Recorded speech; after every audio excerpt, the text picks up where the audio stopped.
races that lady was talking Here about. we go this morning. Oh, it's like 4:42 in the morning, and we're headed to Octobase to prepare. Not us, but Nathan's preparing to run 50K this morning. You feeling good, Nathan? Yeah. All God right. bless that child's soul. All right, guys, here we are in Vero Beach at the Vero Beach Octopus Ultra. There's about 160 runners here. Melanie and I are not one of them. We are here to support Nathan. We're part of his pit crew, and we're here for the start. 10, 9, 8, 7, 6, 5, 4, 3, 2, 1. Woo! Let's go! Let's go! Run, Jerry, run!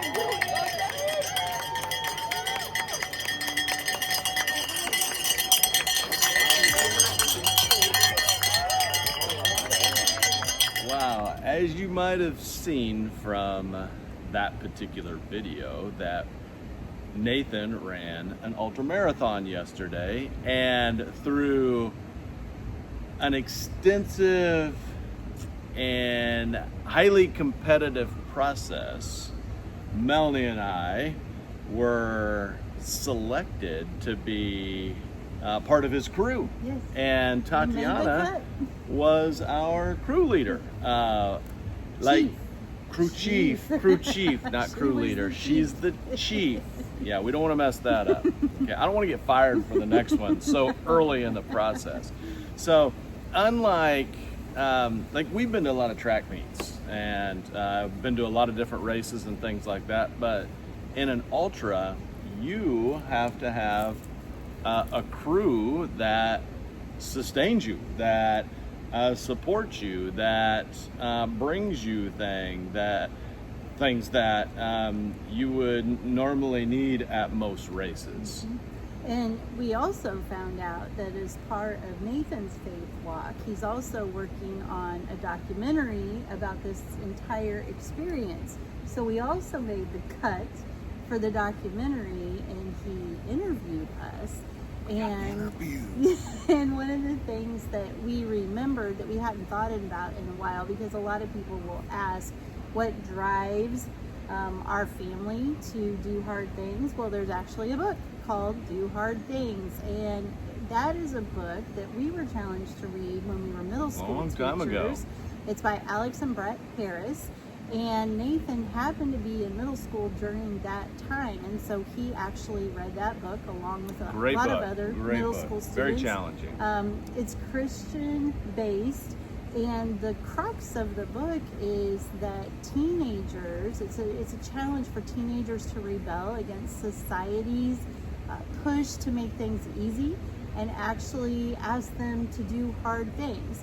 And so as we walked through that book, and as we thought about how that might have impacted and influenced him, it helped us remember and understand why throughout our experiences we've challenged our family to do hard things. Yeah, and not just our family, but our own students. When we were teaching, we would challenge our kids to do hard things, not just in the classroom, but when we would travel with them. For example, when we took students to the Florida Keys, I would challenge them to try something new, to do something hard, something that might challenge their current way of thinking, or even it could be physically, it could be mentally, it could be spiritually.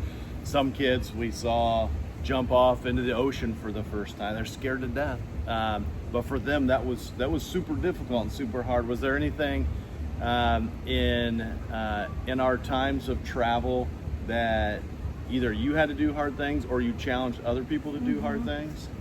Well, I think I've talked about this before, but when we were in New Zealand and I needed to jump in the cave, in the dark cave, into the waters, that was definitely something hard for me to do. So then the question becomes, what are we supposed to learn? what is God teaching us as we're doing hard things? So that's what we want to explore a little bit. So take it away with that first thing. Yeah, so if you think about what does it teach us? You know, we always think that that we need to get something out of doing hard things. Otherwise, it may not be all that meaningful to us. And so one of the things that doing hard things teaches us is that success requires tremendous amounts of preparation.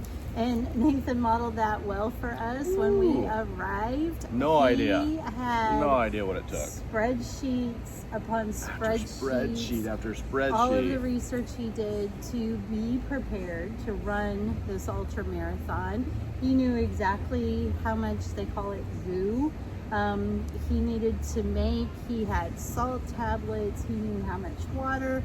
The preparation it took for his feet, we won't show video of that. No, we will save you that. But his feet were well taken care of. And then even after 31.8 miles, they kind of looked like bacon afterwards. So we're not going to show you any video of what that looked like. But all of that preparation that he had to do ahead of time is just a good reminder that you can't necessarily jump into doing hard things and just jump in without any kind of research ahead of time. And so that's something that we definitely have learned from doing hard things, even down to what you eat the night before the race. And we were grateful that pizza was on the spreadsheet. Yeah, I don't know how common it is for the crew, the support crew, to carb load, but we took care of it. we took advantage of carb loading as well. Another thing that we definitely saw reflected in this experience was the need to have a supportive community in order to do hard things. Sometimes we get selfish and we want to say that our accomplishments are our own, but we're meant to live in community, and God has designed us to be in community, and it gives others an opportunity to provide support as well. So talk about some of the things we did to support him. Yeah, well, hopefully it doesn't come as a huge surprise that Melanie is my support system. She's my crew, all right? And make no mistake that we support each other through thick and thin.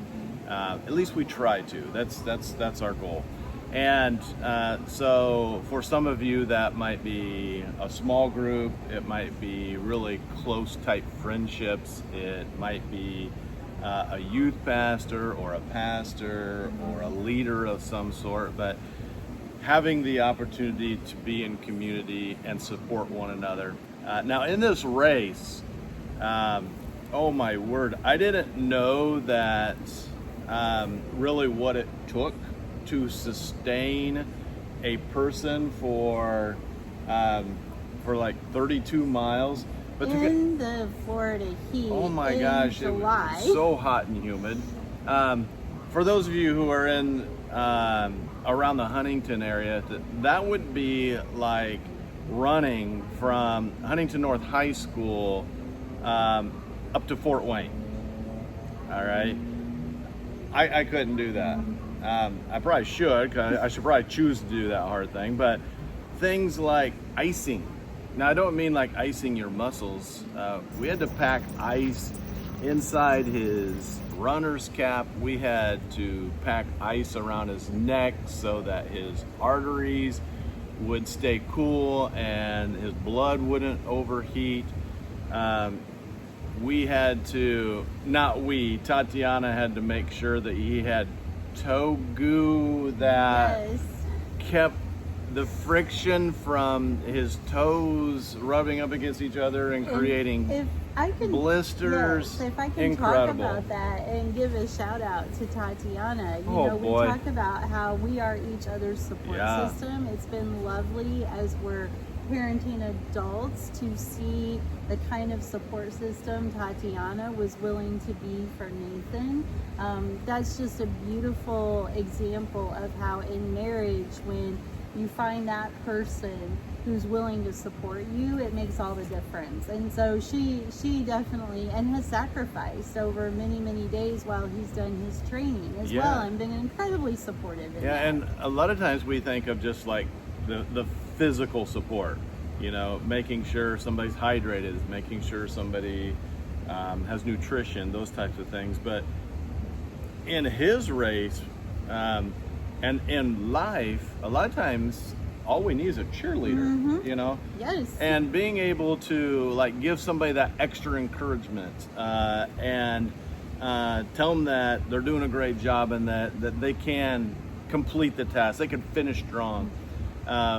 You know, we would see people encouraging runners who were struggling, ones that needed just a little extra mental boost. That they physically they were doing fine, but mentally the breakdown was occurring. And so you could probably hear a cowbell at the start of the race. That was us. Yeah, that was the cowbell.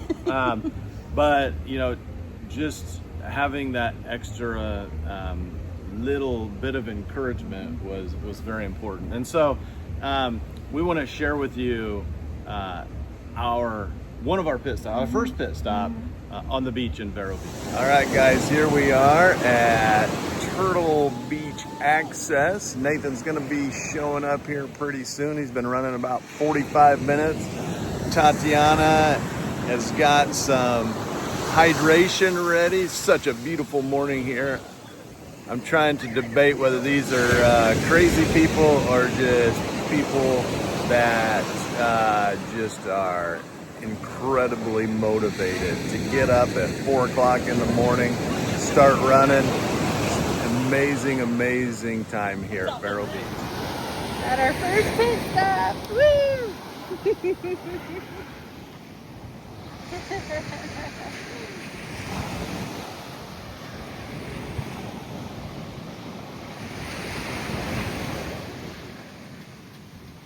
Here we go. Here we go. Pit stop number 1.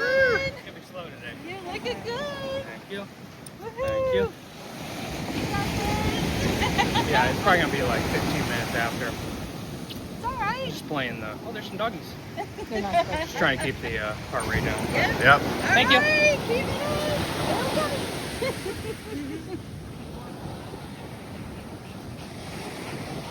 You just heard something that is a common expression Don't know in where it our started. household.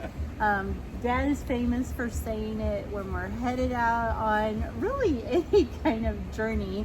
And go ahead, let them hear how you put a spin on it that just sounds lovely. Go for it. Here we go. So we were surprised the night before. Nathan showed us his running shirt for the next day in the ultra, and you'll see on the front it literally says, Here we go. and there is so much more meaning tied to it for us even now, because he tied that to scripture that he found in Job. And we've actually we're doing our year-long reading plan. We've started that again, and we are in Job, and Job is kind of hard to tackle. Yeah, it's rough. But there is a section of Job that reminds us of the path that we're on and encourages us as we're going. So go ahead and read that for us. Job 23:10-11 says, "But he knows where I am going, and when he tests me, I will come out as pure as gold. For I have stayed on God's paths, I have followed his ways, and not turned aside." And that beginning part, but he knows where I'm going, is such a great reminder of the third thing that we feel like doing hard things teaches us, and it's that God is in control. He knows where we're going, and we can't define success just by completion of the hard thing. We define success by focusing on him and recognizing what he's teaching us throughout the process. You know, we always say it's more about the process than the product.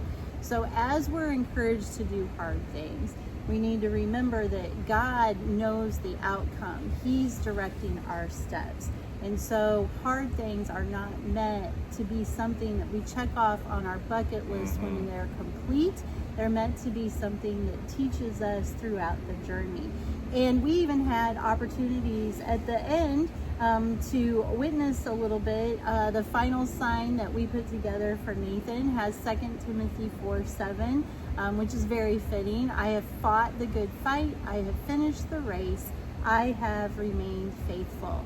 And Nathan was faithful throughout the race. When he was running, he was consistently witnessing. Some people came up to us, asked about the sign, thanked us for having that reminder of faith throughout the whole race. And that was wonderful to be able to see how God uses those situations to also allow us to witness for him, which is what he's training us to do when we do hard things. You know, this was an ultra marathon, but really those hard things are training ground for the hard things he may be asking us to do even in the future, where we need to prepare, we need to rely on others, and we need to glorify him with the outcome.